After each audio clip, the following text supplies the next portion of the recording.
بسم الله والصلاة والسلام على سيدنا رسول الله. قبل ما نبدأ الفيديو اذكروا الله ألا بذكر الله تطمئن القلوب. لا إله إلا أنت سبحانك إني كنت من الظالمين. السلام عليكم ورحمة الله وبركاته.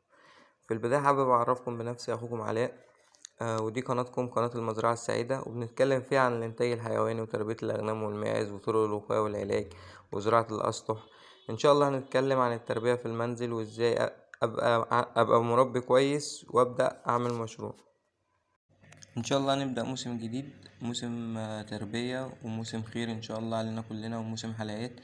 هننسى اللي فات ان شاء الله ونبدأ مع بعض عشان يبقى كل حاجة قدام عينيك. كل اللي عايزه منك دعوة كويسة ليا وليك ولكل المسلمين يا رب العالمين. وما تنساش تدعمنا بلايك واشتراك ومشاركة للفيديو ان شاء الله. في البداية حابب اقولك الموضوع مش سهل. ده كان شكل المكان في الاول. حابب اقولك انك لو ما تعبتش محدش هيعمل اللي انت عايزه، ولا حد هيشوف اللي انت رسمه في دماغك. الموضوع بسيط وجميل. عايز اقول لكم ان المكان كان بالشكل ده، واخد مني 3 ايام في اجازة العيد.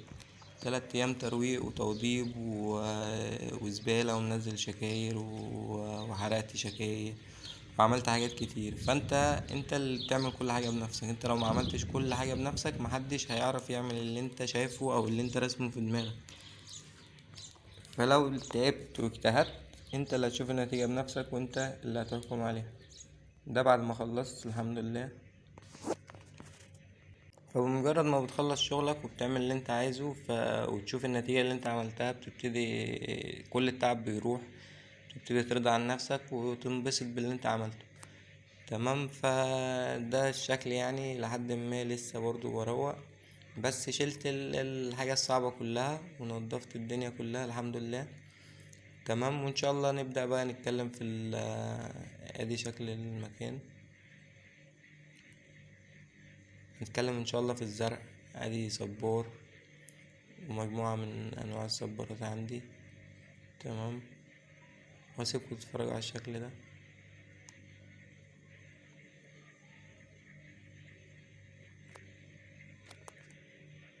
ده ياسمين بلدي، وفي روزماري وياسمين هندي وريحان. في مجموعة ان شاء الله جميلة، ان شاء الله اعرفكم عليها واحدة واحدة. سامحوني على الرغي الكتير. تمام. فده كان شكل المكان قبل ما يتعمل، وده كان شكل المكان بعد ما اتعمل. وان شاء الله هنبدأ نتكلم في المهم. التربية قصة كبيرة. تمام. اهم حاجة اعرف بدايتها وابدأ ازاي، واهمها العوامل اللي هتساعدني ان انا ابقى فاهم انا بعمل ايه وماشي ازاي وهشتغل ازاي، والموضوع هيبقى مشروع ولا انا بربي للبيت ولا الكلام ده. وده يعني بيتحدد بناء على المعطيات اللي معايا. الحاجات اللي معايا هي اللي هتحدد اذا كان ان انا اعمل مشروع او ان انا هربي البيت بس لمجرد هواية او لمجرد اضحية او حاجة تبقى موجودة في البيت. تمام. اول حاجة بنفكر فيها المكان لازم أن يكون مساحته كويسة. في سطح او على ارض او في اي مكان لازم أن يكون مساحته كويسة. لازم أن يكون بيخشه شمس. دول اهم حاجة في المكان، العوامل اللي بتبني عليها كل حاجة. تمام. بنظبط المكان بيبقى نصه ظل ونصه شمس، ولازم أن يكون الشمس بتدخل المكان. في ناس بتتكلم انها تربي في بدروم وحاجات كده، ما ينفعش عشان الحاجة بتتبهدل وبيجيلها براغيث وبتبهدل الدنيا. ده من ناحية المكان. تاني حاجة راس المال، وده التلت التاني من المشروع او من الموضوع. بلاش المشروع دي، المشروع لسه بعدين. وراس المال هو اللي هيحدد اذا كنت هبدأ ان انا اربي في البيت لمجرد الهواية وكده، او ان انا هبدأ مشروع. تمام. تالت حاجة واللي هي اهم حاجة واللي بتشكل حوالي 65 ل70% من تكاليف الموضوع كله، الاكل. وبرضو الاكل يعني هو اللي يعني انا لو عندي ارض زراعية ده هيحدد ان انا ممكن اقدر اعمل مشروع ولا لا. لو ما عنديش ارض زراعية ممكن ان انا هشتري الاكل بس هربي على قدي، او هربي باسلوب معين ان انا اقدر احصل الفلوس اللي انا بصرفها. وهامش ربح هو في الاول هيبقى بسيط، لان انت ما عندكش امكانية ان انت تزرع وتوفر على نفسك ال70% دول، او مش يعني توفر اقل حاجة 60% من ال70% دول. تمام. رابع حاجة بقى وهي الخبرة والعلاجات والحاجات دي، ودي انا مش هسيبها لك في حساباتك.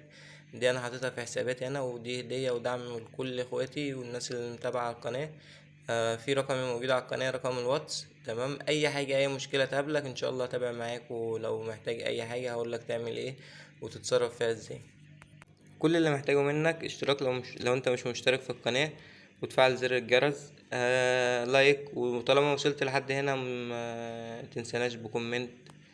كل الحاجات دي بتشجعني وبتدعمني، فما تبخلش عليا.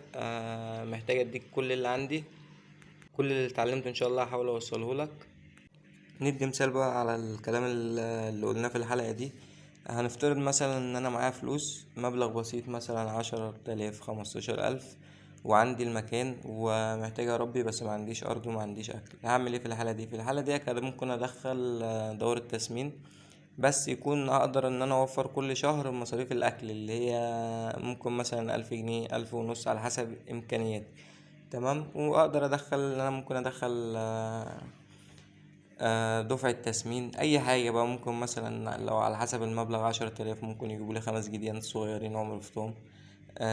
ممكن مثلا لو هم 15 ألف، ممكن يجيبولي 5 خرفان عمر فطوم برضو. ممكن ان انا اقدر اشتغل عليهم واسمنهم واربيهم. طبعا ده لو توفر معايا راس المال، اقدر اصرف عليهم شهريا الاكل والمكان.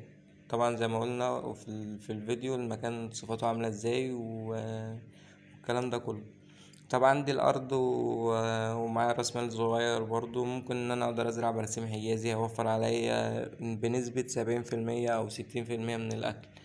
تمام، وممكن يوفر معايا لحد 90% على حسب انا شغال ايه. انا شغال انتاج، شغال انتاج اللي هو الخلف. بجيب امهات وبتولد عندي، وببتدي اسمن عيالها وكده.